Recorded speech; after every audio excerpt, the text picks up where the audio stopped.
Welcome to the Hillmouth. Hope everybody's 5x5. This is Major Slayage, Ket Arik, Rewatch, Buffy the Vampire Slayer. My name is Eric, and to my right, your left, my brilliant, hilarious, gorgeous, talented wife and co-host. You know her as half the powerhouse duo that is Kim and Ket. Stay alive, baby.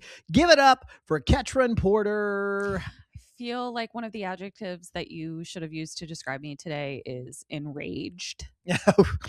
Let me take it again. Back to the top. To my right, your left, my angry wife and co-host Ketrin Porter. Yeah, that's how I'm feeling right now. I had to, during the watch along, you're forewarned. During the watch along, I said to Eric, I was like, I cannot avoid climbing up onto my Eiffel Tower height soapbox for this episode. There's just nothing to be done about it. So well, I'm going to sit back and enjoy the show. Oh boy. Let's start there. So quick takes. What did you think of this one? So I used to find this kind of an innocuous, soft hitter episode that I found, just enjoyable. Whatever, like cute, I lightweight, knew, I knew what was coming when I started watching this. I'd seen this episode many times. I watched it from this vantage point in February of the year 2026. I was so angry watching it that my cheeks got hot. It's so triggering that I don't even know what to do with myself. Well, you're going to talk about Buffy. You're going to work it all out, and you're going to do it in passionate, hopefully hilarious fashion. Hopefully. And we will enjoy the fireworks. Yes. I think I mostly thought this was kind of a silly, lightweight episode. All of the stuff you're talking about, I think I was pretty deep into the episode before any of that started to connect with me. Really? I think. Oh, fascinating. I think I actively dissociate from the awfulness of the world, and this show that we do is a big part of that. So anything that starts to feel a little too real, I just go, well, nope, this is a silly show about hobgoblins. That sounds so fun. What you're describing. But then as the watch along wore on, we do a watch along on Patreon, $5 a month. We watch the episode and talk over it before we record this. And again, for me, up through this point, I'm seeing these for the first time in many, many years. We also do a mini-sode called Trivia Crypt, where we do a baby deep dive into behind the scenes fun facts, little trinkets and tricks and what have you. So during the watch along, as you kept kind of mentioning it, bringing it back up, it was harder for me to avoid. Yeah. So that part of it, very effective, very relatable. But the episode as a whole, there's a lot of goofy stuff that doesn't make sense. And I'm kind of tired of the trick. It's becoming a trope of the show where the big bad is easily dispatched in just a couple moves.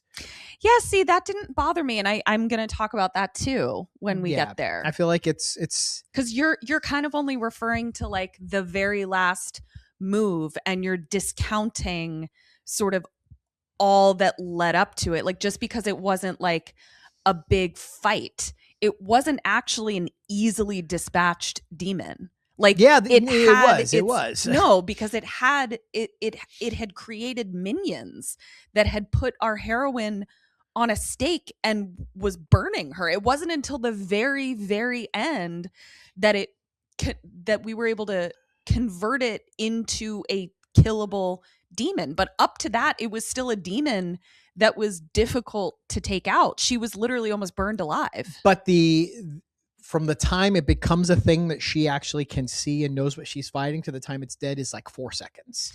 When you, from a storytelling perspective, because Cordy even has the line, I think I like the 2 little ones more than the 1 big one. One of the monster's weapons is that it presents itself as innocent little children. But Cordy's line undercuts that by saying, this is way worse than when it was 2 little kids, except it's not way worse. It's very easily dispatched and kind of a letdown. I think it sucks the air out of the episode a little bit. Overruled. I was wrong. Did you bring a spell today? I did. Not a singular spell per se, but in this episode there is a protection symbol used. I had a hunch that it was made up for the show. It didn't actually bother me so much that this particular symbol was made up for the show, and I'll tell you why. Because the other symbols of protection that I'm going to share with you should be things that Giles should know just from seeing it. So the mystery wouldn't have been possible if it had been one of these protection spells. But I thought I would share some protection spells with you, and I'll have Arik put the graphic up right here that I made. There's lots of other symbols of protection. These are just ones that I happen to have in my own personal grimoire reference book. So the first one is a Nordic rune called the Algiz, and it is the elk rune. It kind of looks like the letter Y with a third little fork in the middle. Okay. And what's really interesting about that is it's the elk rune because in that particular tradition, it is believed that a great elk guards the tree of life. And so that's the symbol of protection. We then have the sort of a Patronus of sorts. Yes. Yeah, a little bit. Yeah. And then we have the very common protection spell and oft misunderstood, the pentagram. Right there. Is that pentagram or a pentacle? Interesting. Pentacle is the tarot card suit. A pentagram is the symbol. Okay. Yeah. I thought it made a difference if it was point up or point down. So I learned something. I think people can and do the 5 points. My understanding of the 5 points is it is earth, air, fire, water, north, south, east, west, and then spirit up at the top with a circle of protection around it. So there's that. There's also another one that is very common. You see it a lot in Greek or Mediterranean culture, the evil eye, which is literally, it sounds like it's an evil eye, but what it is it's an eye that protects you from evil, dishonesty, all of that kind of stuff. There's also a witch rune that is in the shape of a scythe. And that is for breaking curses, hexes, things like that. And then we have the two bottom symbols are also witch runes. I forgive me, I'm not sure what they're called. But you'll see those sort of like carved above someone's doorway or things like that. So all of these symbols are great in that you can carve them into spell candles. You can, embroider them into your clothes. You can carve them into wood. They're all just sort of symbols of protection. So very cool. Yeah. All right. Well, let's get into this then. Take it away. We start with Joyce trying her damnedest to show up for Buffy. It is misplaced, but I appreciated the effort of her showing up with snacks and a thermos while Buffy is slaying. But you know what the time to do this would be? Hey, you're heading out to slay. Here's some snacks and a thermos. Well, I think she wanted to be there. She wanted to see what Buffy does. It's like take your mom to work day. Except she didn't take her mom to work. This would be like if you're working your fast food job as a teenager and your mom comes in to the restaurant and then like wants to chat with you. It's like, Agreed. I'm fucking busy. No, I told it's misplaced. I'm just saying, like, I understand what she's not under the influence of little creepy ghost kids at this point. This is pure Joyce right here. But I think she sees like Willow and Xander come to keep her company. Giles They've had is there. some training. They've got some knowledge. They did a whole summer of slaying on their own. Joyce is out of her depth. I hear you. I'm telling you what Joyce is thinking. That's what Joyce is thinking. Mr. Sanderson from the bank has been vamped. That was a harrowing moment for Joyce. Buffy runs off to slay him. Buffy takes on a very maternal role in this episode over her mother. And unfortunately, she tells her to stay put, which I think we don't know that Mr. Sanderson isn't in a cohort of other vamps that were lagging behind. I think leaving Joyce unattended was bad Slayer instincts. I think it's either you stay within my sight but stay 12 feet away from me or go the fuck home. I think telling her to stay put was really short-sighted. I hear you. I think she was, maybe she was caught off guard by the whole thing. Unfortunately, this was the exact wrong night for Joyce to be there because she comes upon two dead children, which is a harrowing sight to see in any world. One of them on the manual push merry-go-round. Yeah. Is that what it's called? Well, as opposed to manual push merry-go-round, as opposed to one with horses that spins mechanically. I guess it is a merry-go-round. I always just called it the spinny thingy. Yeah, it's called a merry-go-round, but it's as we talked about in a previous episode. my friends and I at the park, there was always some like vagrant waiting for a bar to open that would come and spin us as fast as he, not someone we should have been associating with, but this was the 80s. This is how we rolled back then. And so there's some guy would just spin it as fast as he could until we all flung off, got our legs all skinned up with gravel, and then hopped on to beg him to do it again. Your childhood was concerning. So many ways. It kind of reminds me, I don't know if you guys listen to How Did This Get Made? One of my favorite podcasts. Paul Scheer hosts it with Jason Mantzoukas and Paul's wife, June Diane Raphael. And every so often, Paul will say something about his childhood and it just record scratch every time, where he's telling it like, just like, oh yeah, this happened in my childhood. And people are like, I need therapy from hearing that story. I feel like we have that energy a lot. Often. And you've told me from reading Paul's book that he and I are similar in a lot of ways. Extremely similar. That up. Yeah. The two deceased kids have the symbol I referred to drawn on their palms. We cut to the Sunnydale cops who have a job tonight. They've been awoken from their slumber and they're here along with Did the we coroner. ever get to the bottom of that mystery, by the way? Which one? Why they had that symbol on their hands? Yeah. Because they're scapegoating. So someone just like staged it so that people would blame witches? Exactly. Okay. Yeah, they're scapegoating. So I was like, yeah, we never did get to the... No, we did. Man, this guy really dissociated. Like he really I was so concerned about why they're trying to burn people alive inside a building that they plan to be in. Bless. But I must have missed that. We were in two very different viewings of, and frankly, I'm jealous. I wish I had been in your viewing. Who's this blonde girl kicking this vampire? What's going on here? It was wild. Joyce is not doing well. And listen, she just saw two dead kids. I don't. Her kind of losing it is not. Yeah, I get it. Very reasonable response to what she encountered. And we keep hearing who could do something like this, and really sort of not undermining, but kind of saying to Buffy, like, when Buffy says like, I'll fix it, Joyce is like, you can't bring them back. Like kids are still dead, right. This is really, really hitting Joyce. And Buffy is very much the mom in this moment. Like even the way she hugs her and the way she comforts her. Telling her to calm down and which spoiler alert, I know what episode comes after this. I'll talk about it next week. I never realized that or put together that these two episodes were back to back. And it's very interesting. The parental roles in this episode, just put a pin in that. Okay. Then we cut right to the library where she's like talking to Giles and she's like, no, I'm freaking freaked out too. Like Buffy isn't in the habit of seeing dead kids either. Right. But we've definitely seen Killed by Death, which you thought the monster in that looked similar to this thing at the end. We'll have to trivia crypt whether maybe they're cousins and they both like work with kids. Yeah.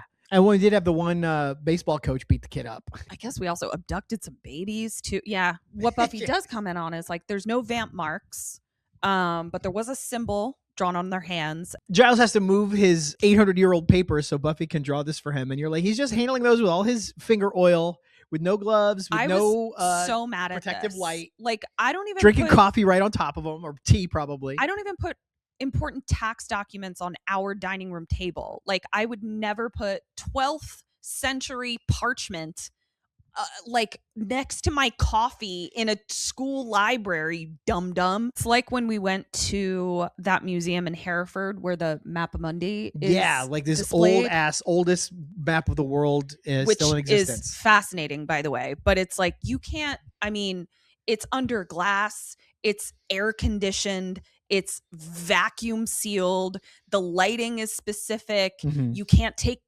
pictures with the flash, and like Giles is there dog-earing pages and putting paper clips on it and stuff. Like he should definitely know better.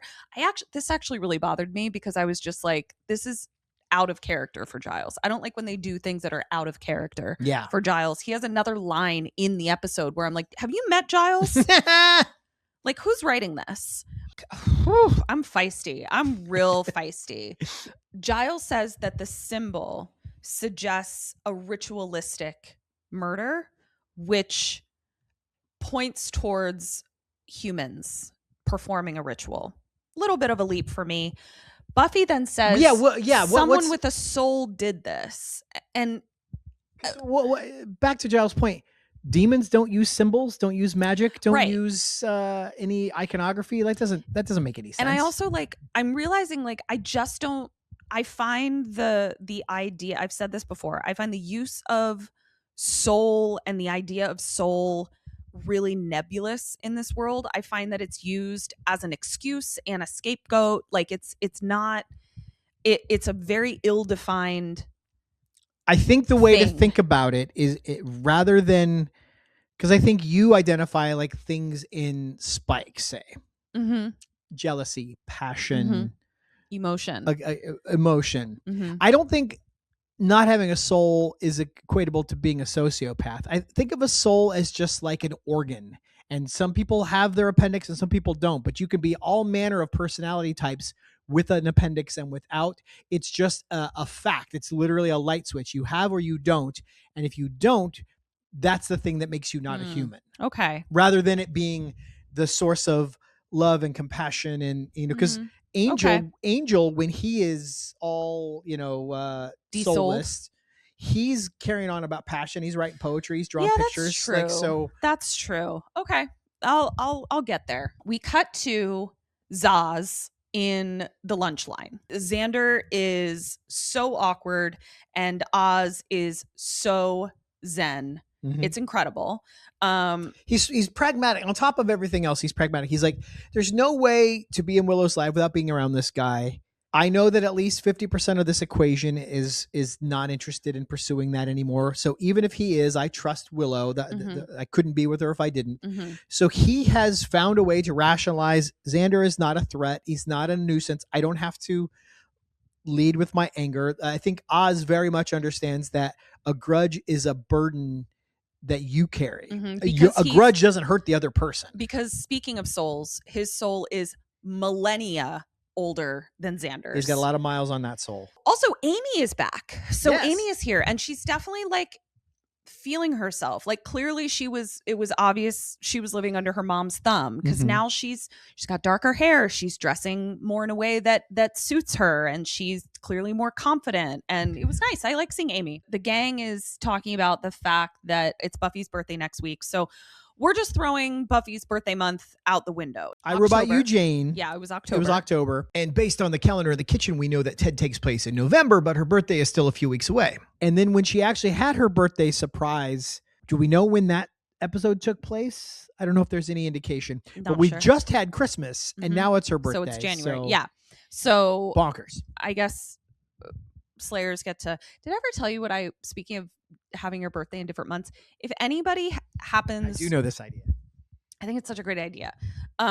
If anyone ends up having a child born on Christmas, I do think that's one of the most difficult days to be born, because people really do... Like, it's definitely not about you. Even if people like try to make it about you, the rest of the world is not making it about you. My mom and my brother share a birthday a week before Christmas. And it's even that is sort of like it gets overlooked. And my mom one thing she hated in the world was getting a birthday present in Christmas wrapping paper. Yeah, I remember. She's like, no, this is my fucking birthday. Yeah. So here's my idea. For anyone who has a kid born, I would say on 24 or 25, maybe even 26. Let's say 24, 25, 26. Boxing Day babies. That here's what I would do.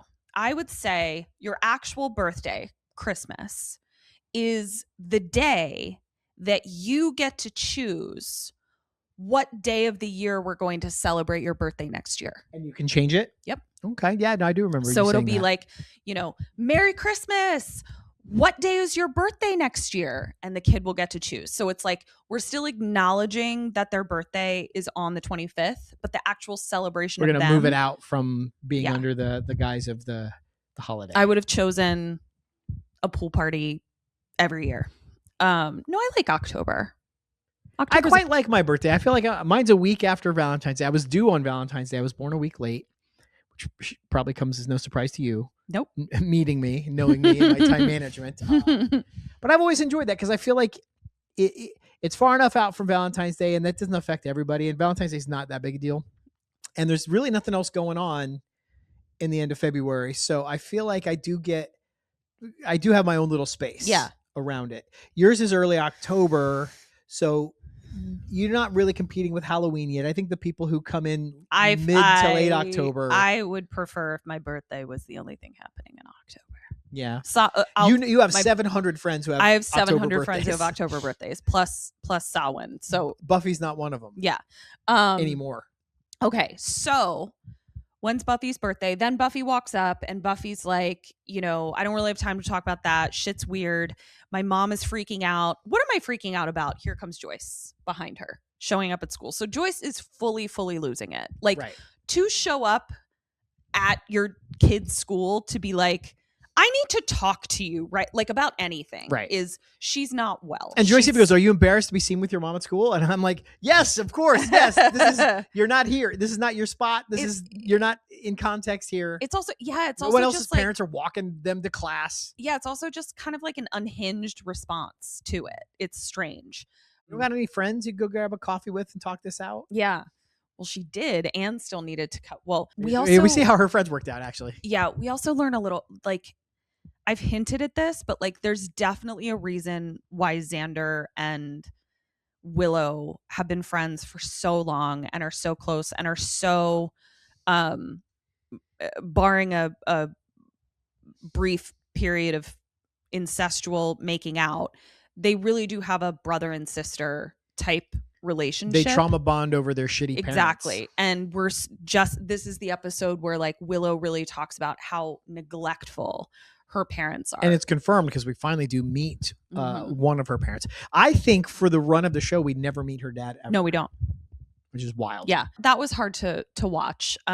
Just like the fact that Buffy is like, oh my God, I can't believe my mom showed up at school. And Willow is like, that's so far out of the realm of possibility of anything that my mom would do. Yeah, at least you have a mom is kind of the it was pretty heartbreaking. Joy says she's talking, also like makes a comment about witches. A cult. Like witches. I know you kids think that stuff's cool. If peeing your pants is cool, consider me Miles Davis. Anybody who could do this isn't cool. Anybody who could do this has to be a monster. You know what? So both Amy and Willow were like, woo! Joyce is now walking Buffy through the hallways, and we learned that Joyce has called everyone she knows. I have to call everyone I have ever met right now. To say 2 kids were murdered and we're having a vigil at City Hall. And Buffy's like, so my whole thing is keeping it small.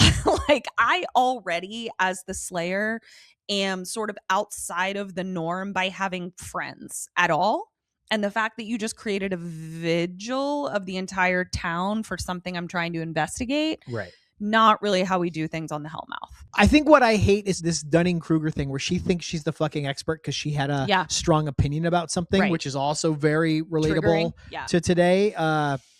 It's like, you literally didn't know anything about this a few months ago. Exactly. This is your first go round with finding a body, and now you're going to lead the organization to get to the bottom of it. Yeah. The fucking nerve. Yeah. Yeah. It's this whole episode is not a lightweight episode to me anymore at all. This demon knows exactly who to pinpoint, right? Like the demon is strategic in, like, you asked, why isn't Giles under the spell? And it's like, he's not susceptible. Right. And like the demon is smart. Like, the demon used a protection symbol that, he knew was sort of being used in the town. Like, it's so planted something that he knew they would find evidence of. And like, that's so, you know what it is? Prior to watching it today, I found this episode really improbable because I was kind of like, this would never happen because we have history books, right? Like, we understand how propaganda works. We understand how scapegoating works. We understand mass hysteria. Mob mentality. We've had witch trials. Like, we have a term for, like, a witch hunt and like what that means. And so like I was able to dissociate when I would watch this episode. So I think the reason I'm having such a strong reaction is because I wasn't expecting. I knew this episode very well, and I wasn't expecting to feel anything about it. Exactly. Yeah. We go to City Hall. There's a very strange, featureless but imposing gold statue that freaked me out. And we have strong opinions about our elected officials decorating their space with gaudy, ridiculous gold. Yeah. So we meet Willow's mom for the first time, Sheila Rosenberg. I find it interesting that she, comes to the call of 2 anonymous dead children, but never really has any. It's very clear that she doesn't associate it with her own child. Right. In any way. She's got a live child at home that could use some momming. Yeah. So doesn't even know Buffy's name, calls her Bunny, doesn't know she cut her hair in August. It's really upsetting. Giles shows up. And this is the first time that Giles and Joyce with a G, if you will, have been in the same room together. It's real awkward. I think Sheila says something about like, have you heard the rumors? And Giles is like, rumors about us? No, it turns out there's a rumor about witches. We also get an insight into like Willow's mom's personality because it's all statistics. She just spouting statistics. She's clearly a clinical psychologist. I think psychiatrist. I think we learn at some point, or it's said at some point. I think her business card just says bitch. She's got all the stats, but like doesn't really know how to humanize them or apply them to being an actual parent. Willow calls her out on this later. Exactly. But then shush, because the mayor is getting up to speak. We see all of these posters, pins, everything with the photographs of the 2 children on it. It says never again. And I was like, oh, this whole thing, man, oh boy, man, oh boy. I've heard never again before. It's been used for other events. And also we now know that, again, it's not never. It's just again. Because we don't read history books. I think a missed opportunity to not even get the mayor's take on all this. Ooh, I think the mayor was like Homer Simpson going into the bushes. I think the mayor was trying very hard to just not exist. But we know that he's a bad guy. He's in league with the evils. Mm-hmm. Is this fuck up his plans? Does this help him accomplish what he wants? Like, we don't get he just shows up as an actual mayor, and then fucks off, and we don't see anything about him again. I would love to know, hey, this is good for us because this reason. Yeah. This is actually bad for us because this reason. And they didn't explore it, and it was kind of a letdown. It's because we're going to get that in our Veep-type Aaron Sorkin spin-off show starring the mayor. Joyce then gets up to speak. Her speech is horrifying. For too long, we've been plagued by unnatural evils. This isn't our town anymore. It belongs to the monsters and the witches and the slayers. Joyce got triggered, right? As a mom who has to swallow how frightened she is for the life that her child is leading. So she's just an open wound, right? And so like it's very easy to just plant something right there in that open wound. And it can kind of be anything because people like that are looking for something to fill that. Sure. No, I'm just saying it all makes sense because the weird, dumb monster at the end of the episode wants to get rid of a slayer, surely, and witches and any of the magic users or whatever, and just sowing discord. So it makes sense that would be in there.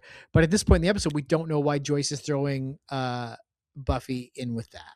We cut to goth kids who are doing a ritual. We see a goth kid we've never seen before. And then we see Amy. And then we see Willow. And we see the symbol that was on the kid's hand. And then we do an aerial view and the symbol is on their altar cloth. So we're like, uh-oh. Cut to Goth Boy the next day being bullied at his locker. Which is why we had to introduce a male member of this coven, because we couldn't have... It wouldn't have stood to just have like Harmony and the Mean Girls bullying a girl witch. There had to be like a physical threat. And we couldn't stomach male bullies beating up on Amy or Willow. Yeah, so we created a new character out of whole cloth just for this scene. That being said, very excited for you to see the next episode. Okay. Put a pin in that as well. Call that a tease. Buffy then comes up, and I found this really interesting because the jock that's bullying the goth kid up against the locker, Buffy doesn't have to do anything except look at him. Just appear. And he backs off. Oh, and I wrote in parentheses, I was just like, this is my dream.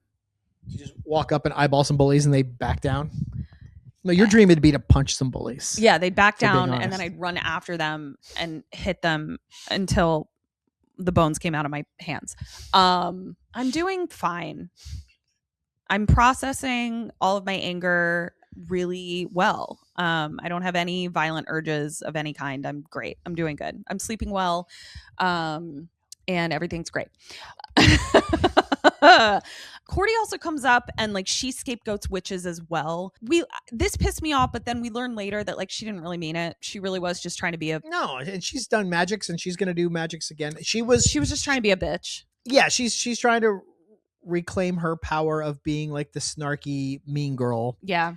And she has spoiler alert, my favorite line in the whole episode. Yeah. In this scene. It's a pretty great line. Giles comes up at that point and he's like, actually witches did do it because this is a symbol from European Wiccan covens, but Giles isn't familiar enough with the symbol. Like he's not quite sure what it means. So it seemed weird that you would encounter the symbol enough to know that about it and not just read the next sentence to get the information. I agree. Unless there's yeah, I agree. Unless he saw it on a chart. I also and he has to go look it up later. Yeah, also like I won't get into this too much, but Wicca is a pretty new religion. Like Wicca and witchcraft are different. Witchcraft is a pagan practice that has a lot of different iterations. It's a very personal practice. Wicca or Wiccan is the organized religion that shares certain characteristics with witchcraft. Like some Wiccans call themselves witches, but not every witch calls themselves a Wiccan. But it's a very new religion, like from the like 1950s. So it felt like the way he was talking about it was referring to it being much more ancient, and it's not.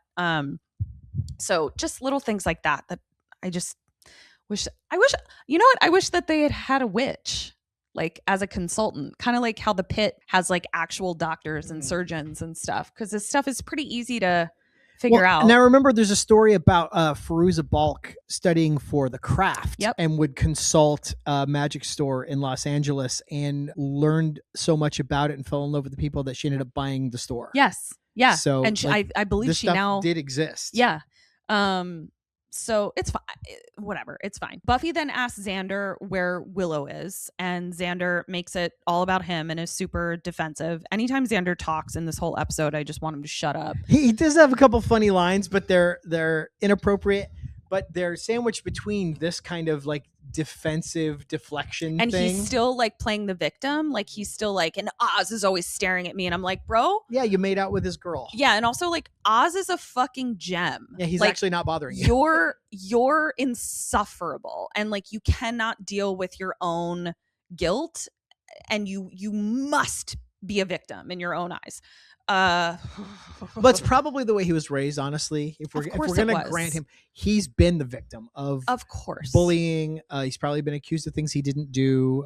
He was raised by, sounds like, drunken narcissists. Yep. And you know what you do about that? You go to therapy. Yeah, but it's not always available. I mean, he's not gonna pay out of his pocket with his no job to go to therapy. There's a school counselor.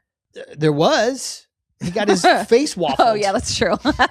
That's true. Cigarette still burning. I don't know who he could talk to, honestly. Buffy then sees that Willow's books are out. Like she just went to the bathroom or something. And the symbol is written on Willow's notes. And Willow has my favorite line, and I believe my dad's favorite line from this episode. What is this? A doodle? I do doodle. You too. You do doodle too. We do see on Willow's face that she's like, did not know that symbol was written on the kids. Like it's very clear. Right. It's not face. been released to the public yet. Buffy knows because she was there. But this whole thing is interrupted by an unconstitutional locker raid. Is that unconstitutional? If your stuff's on school property, is that considered? I'm curious what the legality is around being at school. I mean, this is satanic panic. Right. Like maybe it's technically allowed. Yeah, that's what I'm saying. It's a grievous. If they come up to you and try to dig through the bag on your person, I feel like that crosses the line. I wonder. This is something I'll trivia crypt to see. Okay.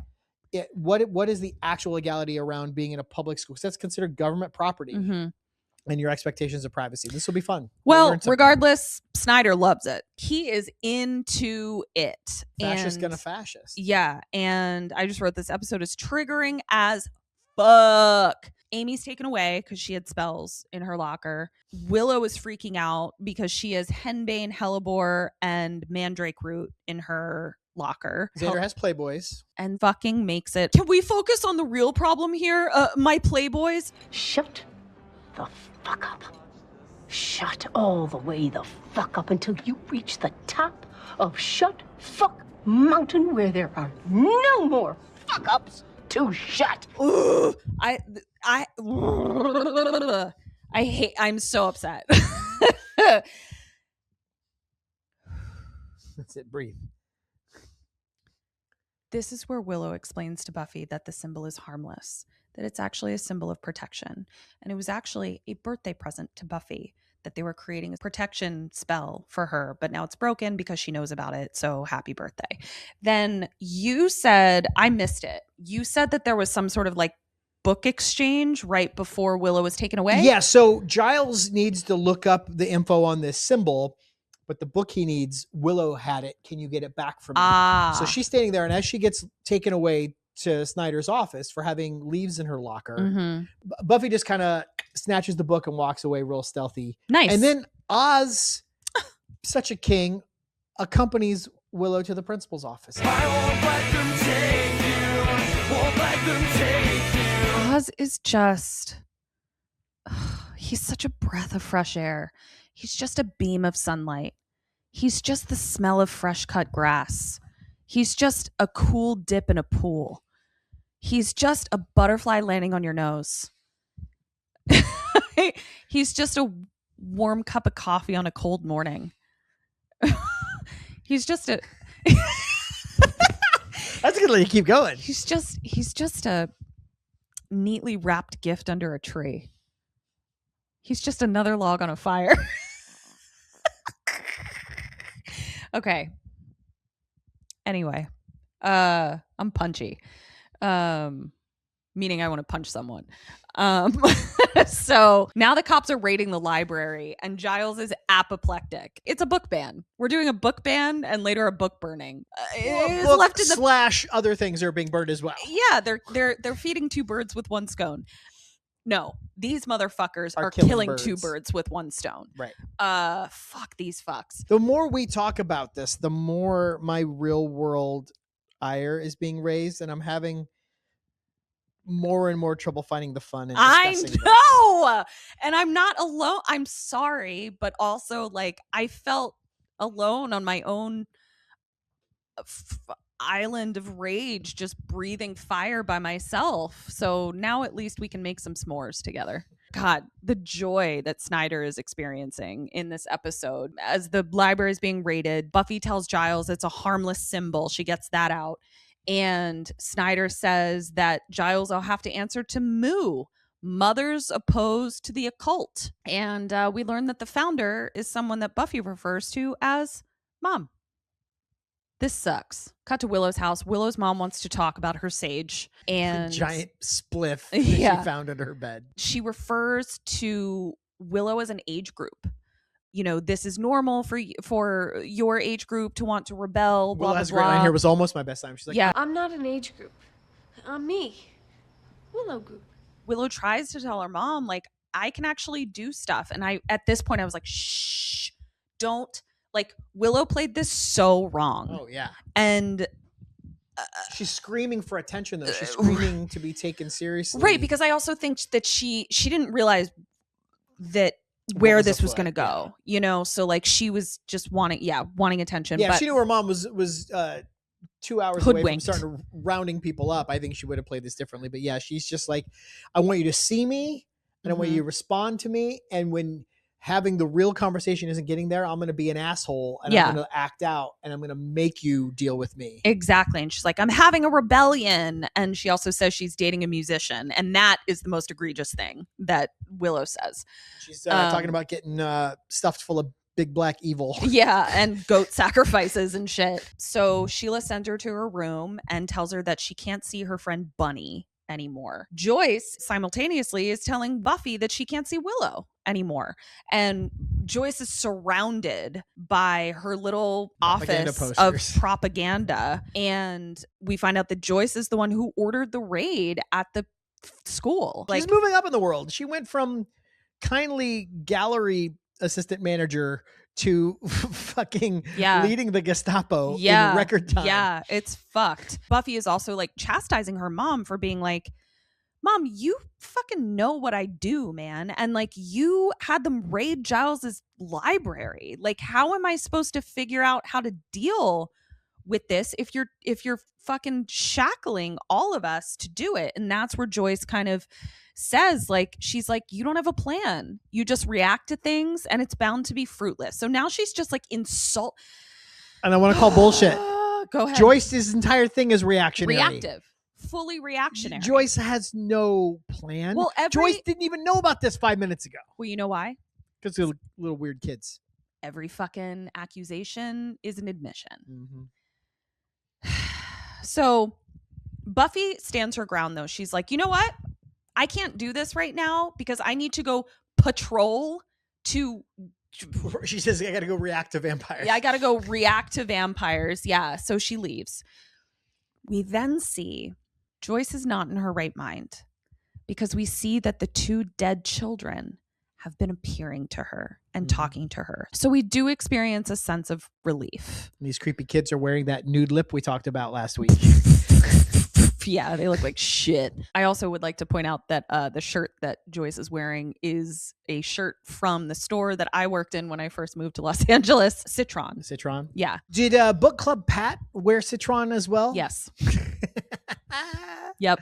Well, you said the name of this design. This was called what? It's called a silk burnout. Yep. Yeah. And like, I know the shirt. Like, I sold it.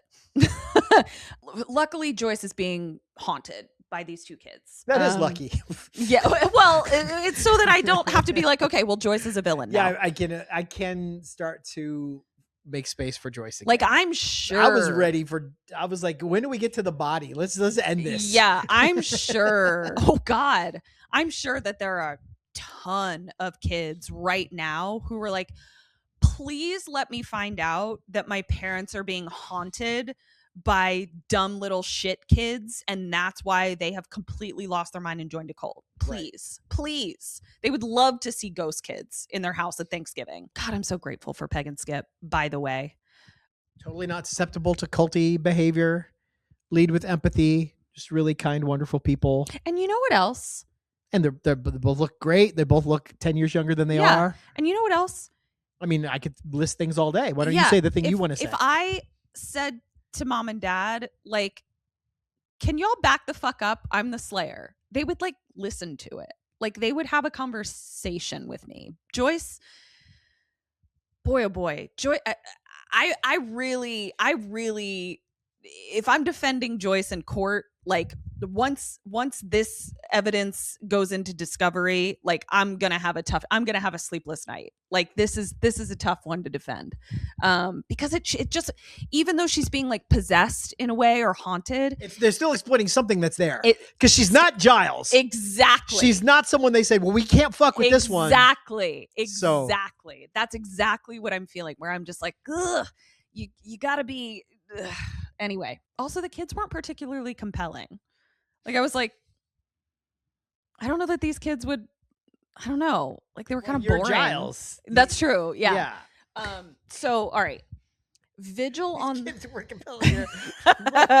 You work with little kids. Yeah. And I know what compelling is.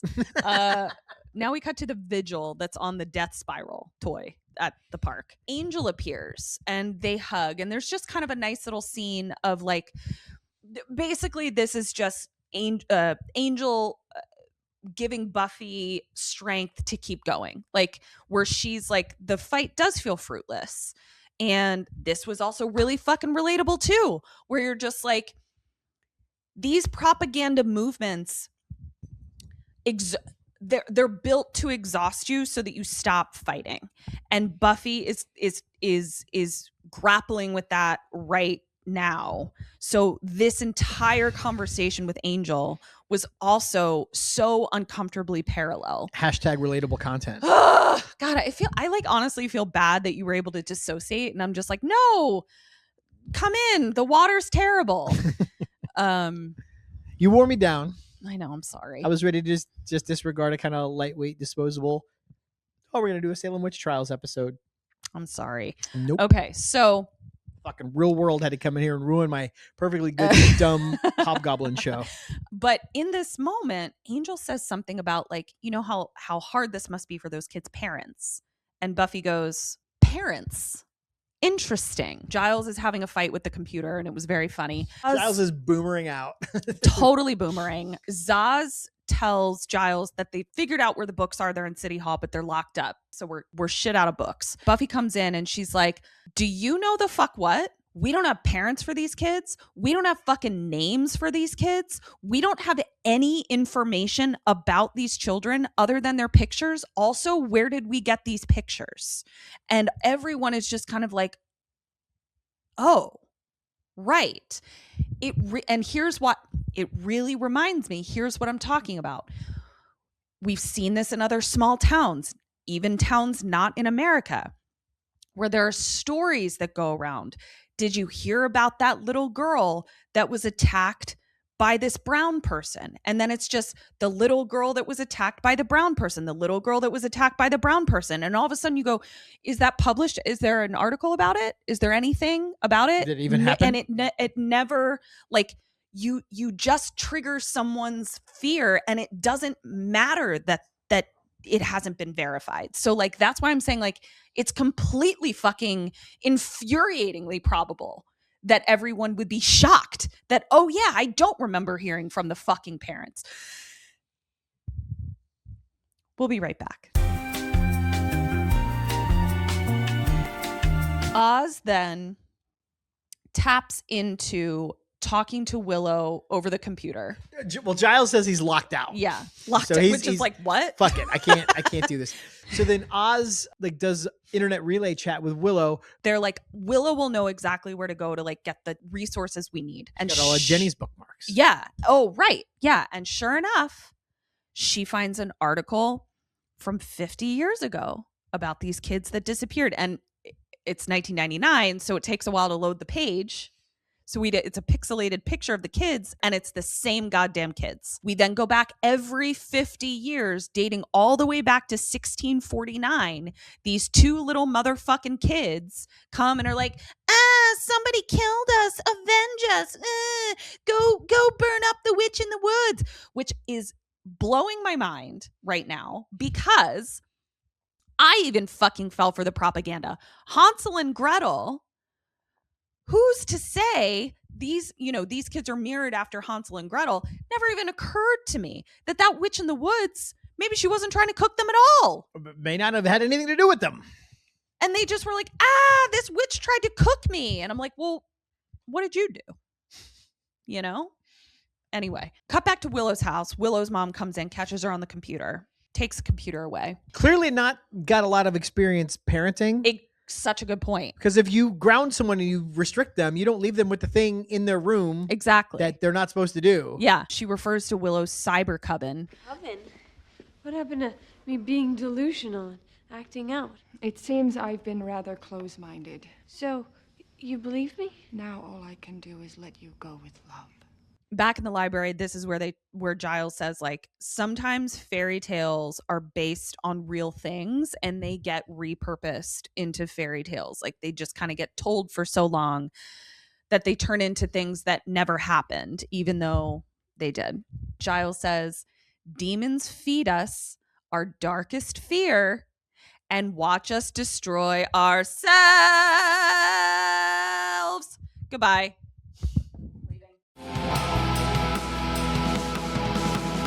Xander tries to be funny and get me out of my bad mood, and he just makes it worse. That's his whole job this episode. At that point, Goth Boy runs in, and he's clearly been beat up by his fucking dad and his dad's friends. That's dark. Yep. Like, I was like, God, I wish it had been the jocks. Like, that I can't even dive into that much further. Let's keep that on the surface because that fucking sucks a butt. Yep. And he tells him they have Amy already. We go back to Willow's room and the door gets unlocked and fucking Sheila is standing there with a fucking mob of dads. The PTA has arrived. And tells Willow to get her coat and then says, I said get your coat, witch. And like her whole fucking face changes. But she says it's because it's chilly out. And it's like, but if you're just going to fucking kill her, what do you care if she gets a case of the sniffles on the way over? Well, because I think we had two different, we had neglectful mom talking and then we had like haunted mom talking. Well, what, you think neglectful mom? You think neglectful mom was not taking her to get burned alive? And also, why am I like, Sheila can suck a dick. I don't know why I'm defending Sheila. Scratch that. I think honestly, Hank comes out looking great in this episode just by the fact of not being there. Yeah, honestly, Hank's the dad of the year. Buffy and Giles then bust into a mooting. And Buffy's like, Mom, I got to talk to you. And as that happens, fucking Joyce chloroforms Buffy and some moo dads chloroform Giles. And then the fucking ghosts are on the stairs. It did look like a Tom and Jerry with a bottle. Giant cartoon bottle of chloroform that just says chloroform on it. And she's like, you're right, it was easy. And it gets easier. Like, yeah. It was so silly. And at this point, Buffy is now able to see the kids, like they clearly reveal themselves or don't reveal themselves. Was it because she was losing consciousness? I also think they don't give a shit who sees them now. Like that was my question going on for a while. It was like, do they just appear to Joyce and then Joyce has rallied the troops, or are they popping into everybody's house? I think they appear to who they think it is beneficial to. No, I'm not saying what can they do. I'm saying what did they do? I'm telling you, I think they appeared to who they felt it would benefit to appear to. Right. What? So I need a list. What does that mean? Everyone in Moo. So that was my question. Not Giles. Yes. To Buffy while she's kind of unconscious. Okay, that was my question then. So it wasn't some nebulous answer of like, well, whoever they thought it would be beneficial to. You're dissociating. They teamed up Zaz a lot, which I liked. Well, they both love Willow, and it also made Xander have to just contend with himself, which was probably good. With this Zen master and see what a turd you are, Xander. So they go to Willow's house. Just not there. Not there. We now cut to a good old fashioned burning witches at the stake. Why are they doing this inside? I think it's because they needed shenanigans to go down with people not being able to get to them. Like if they were just in the town square, they could have approached from an angle. But that's the wrong way to write this story. That is the wrong way to write this story. You don't solve a problem that you created. You go, okay, we put them in the middle of the town square where the people who are burning them aren't going to asphyxiate. And now we have to solve other problems. You know what I would have done? The fucking cops of Sunnydale had created a barricade around it. Like the cops were fucking mobbed up. That's so much better. Let's pretend they did that. Yeah, because this doesn't make any sense at all. Because the fire would burn for 4 seconds and everyone in that room would be passed out. Yeah. Now maybe that's part of the demon's plan whole thing is to just kill everybody. But then I kind of feel like, I mean, it could be. I think this demon wants pain and strife and wants the people he wants to enrage their hate, their xenophobia, their jealousy, their superstition, and then the next move is probably the guilt and shame. Oh yeah, and that's what the demon needs to finish it off. Yeah, to completion. Yeah. I'm gonna blur that gesture out. That was a little much for me.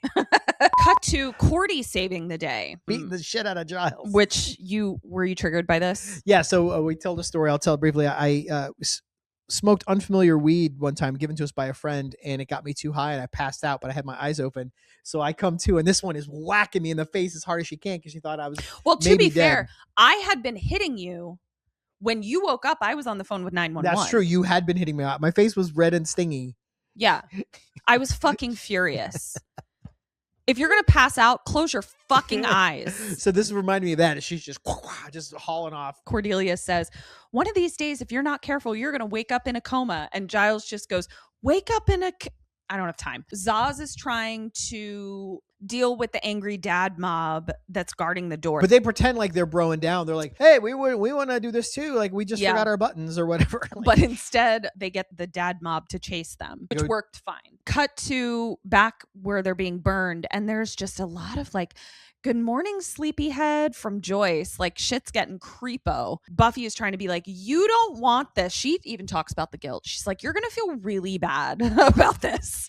And you don't want to do this. And Joyce says, well, I wanted a normal, happy daughter, and instead I got a Slayer. Now, Ouch. Buffy understands that she's Being got the possessed. whammy. Yeah. That phrase is going to roll around in her head the rest of her life. For sure. Just like when she had the nightmare about her dad saying, yeah, you're a fuck up. That's why I divorced your mom. Yeah. Even though she knows it was magic. Yeah. She still got the memory of that. It's like those nightmares where you wake up. Yeah, we talked about that in Watch Alongs. Like, I think sometimes you have a bad dream where you're in a fight with someone and you wake up and you're mad at that person the rest of the day, even though they didn't do anything. Yeah. Also, like Sheila and Joyce like make lunch plans while they're lighting their daughters on fire. It was dark. Like, I know that was supposed to be like kind of. It was meant to be funny. levity. Yeah, but like it was dark. Because that's what's going on here. That's what we've managed to get through this without using a lot of specific language, and I think that's good because it can be too triggering. And who knows, 5 years from now, maybe we'll all look back on this current era and laugh. But it's like, no, people like commit atrocities and then take off their masks and go to lunch. Yeah, and that's what this felt like. Yeah, this was hard to watch. So Amy realizes that time is of the essence. So she calls Hecate and turns herself into a rat. And there was one really positive thing to come out of this episode. Well, don't step on my most likely. Okay. I Get won't. there. Willow then tries to scare them by being like, I'm a witch too. And I have a rewrite. I think my line was better. Buffy turns to Willow and says, what are you going to do? Float a pencil at them? Willow's line is, it's a really big power. The line was, it's a really big pencil. That's the line. Meanwhile, Cordials is on, which looks like crocodiles, but it's not. Cordials is on their way to save everybody, and Giles has Cordy mortar and pestling Satyrian root and wolfsbane. It's about lifting a veil. It should make the demons appear in their true form, which with any luck will negate their influence. Giles is making a couple leaps here. Okay. One, that there is a demon Mm-hmm. that is not in its real form Mm-hmm. that needs to be revealed. Mm-hmm.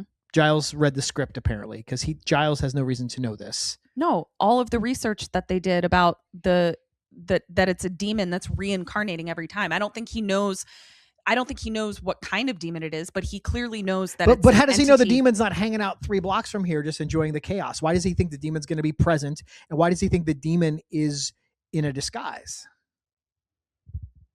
Well, because I think it's going to reveal, to me, it was like taking the veil off of the eyes of the people observing it. I don't necessarily think it meant like, it's going to turn these kids into a big giant demon. I think it was like, it's going to reveal, it's going to take truth? the wool. Yeah, it's going to take the wool off of their eyes. Mm-hmm. I don't think Giles necessarily knew what was going to happen. I also think that's why it didn't matter whether or not the demon was there, if it's a lifting of the veil. I think so he didn't have to wait for the kids to walk up to him. He could have ran in the room and threw that shit down right away and snapped everyone out of their trance. Well, I also don't think he knew how long it was going to take, and the kids were on fire. I think there's some wonky storytelling. No, I think here. you're dissociating again. I'm So not, you're make sense of this being nonsense. too picky about things that it doesn't even make sense to be picky about. Anyway, Zaz hears Willow screaming in the vents. At one point, Buffy is like, Mom, dead people are talking to you. Do the math. And Joyce is just choosing not to acknowledge the facts in front of her. She can't be reached at this point, though. She's too far gone. Right. Commentary! Yeah. So Cordials tries to get in. Giles steals a bobby pin. And Cordy that's where Ripper picked the lock. Right. She calls him out for being a juvenile delinquent. And I think she doesn't want to admit this. I think she was a little turned on by this. Of course she And we was. know that she is going to have a romance with a watcher at some point. Spoilers. So I think it was born right here. Buffy then is basically like, I'm a burn up. I'm not at full strength because I was chloroformed and Fresh I'm out of burning ideas. up. And she sees Giles in the back. Cordy gets the hose, starts putting out. He kind of throws the thing pretty immediately. Like, he gets in there and throws it pretty immediately. He waits for the kids to walk up to him, though. Bitch, he does not. So she's putting out the... Roll the footage.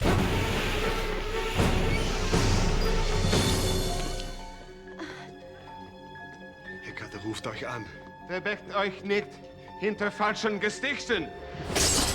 Runs the hose long enough for Buffy to correct her and say, stop giving everyone a wet t-shirt contest and put out the fire. Like, she's using it first to repel the crowd. So it takes that much time.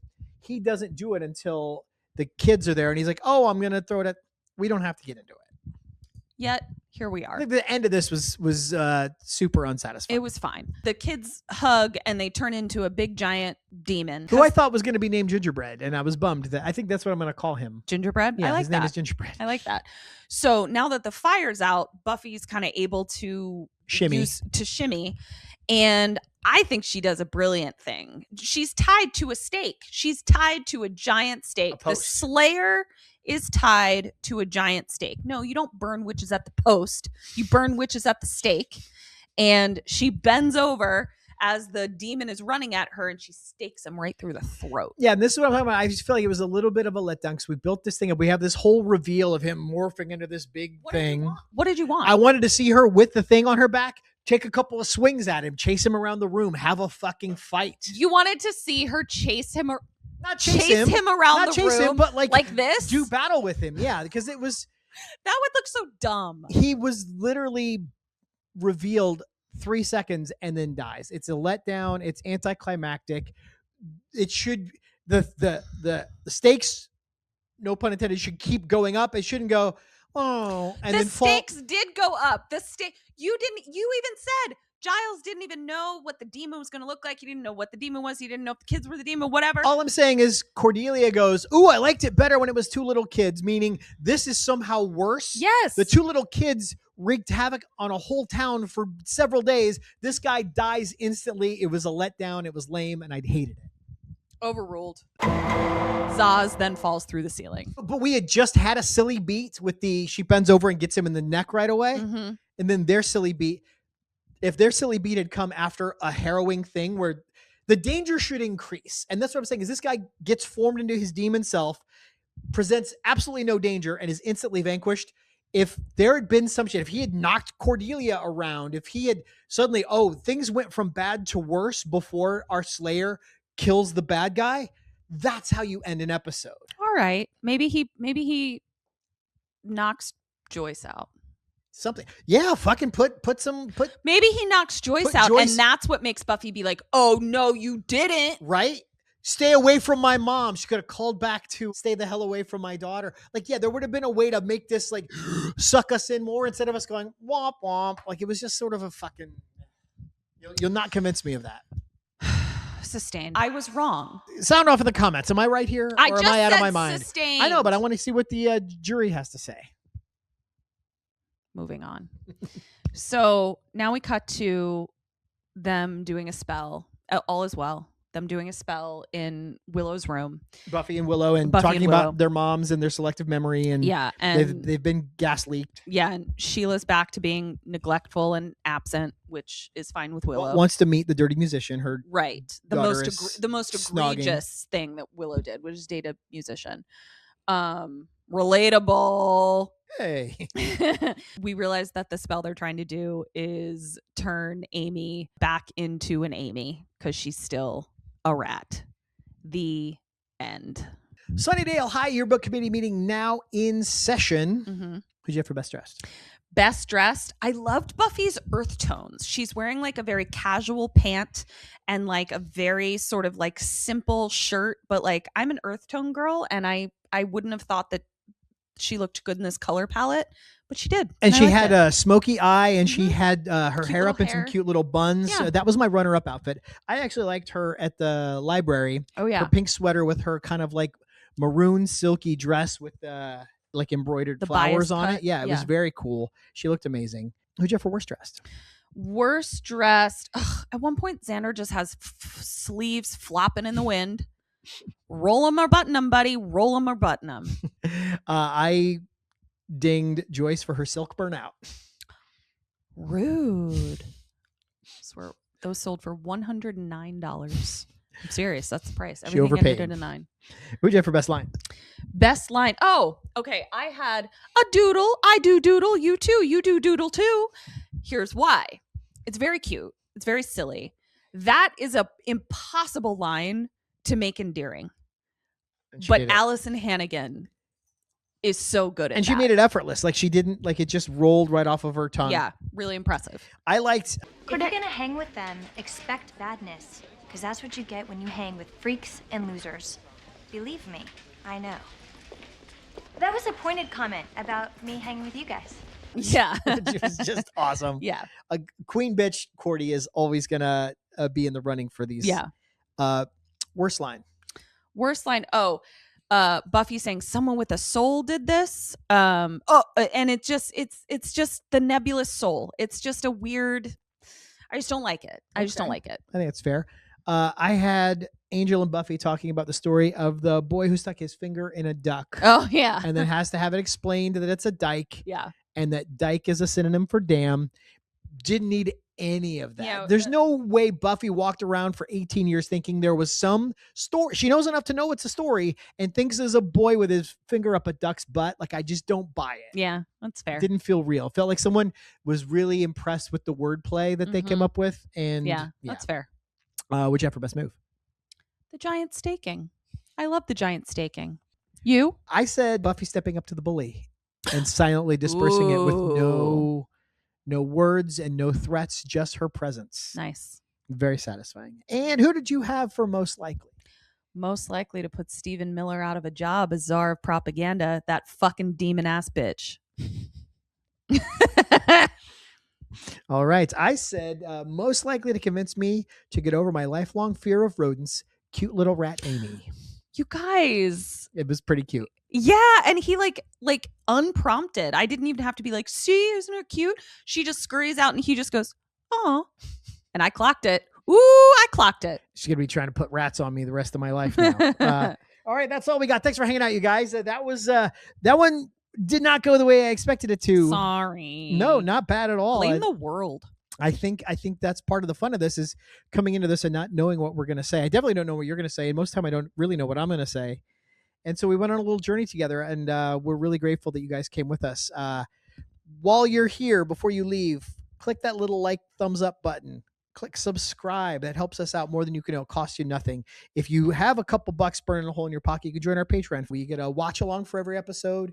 You get a trivia crypt minisode for every episode, starting with season 2. And that's the thing too. At this point, you can go back and do a backlog of everything. If you haven't joined our Patreon yet, and you're like, well, shit, if you go in now, there's 42 watch alongs you can watch. I think we missed one. There was a technical error. We didn't do a watch along for some assembly required. Okay. And then trivia crypt for all of season 2 and everything up to this point in season 3. And if you're watching this at some point in the future and this isn't brand new, who the hell knows how much stuff's going to be in there? $5 really helps us keep the lights on here and just helps us do what we do. We can't thank you enough. While you're checking stuff out, check out our other show, Kim and Ket Stay Alive, maybe co-starring her and the hilarious Kim Burns. I edit and produce that show. Comes out every Wednesday wherever you listen to podcasts at KK Sam Podcast. This show is where? On YouTube. On social media at Major Slayage Pod. Yeah. All right. We'll see you next Monday. Thanks for hanging out. And until then, dust you later.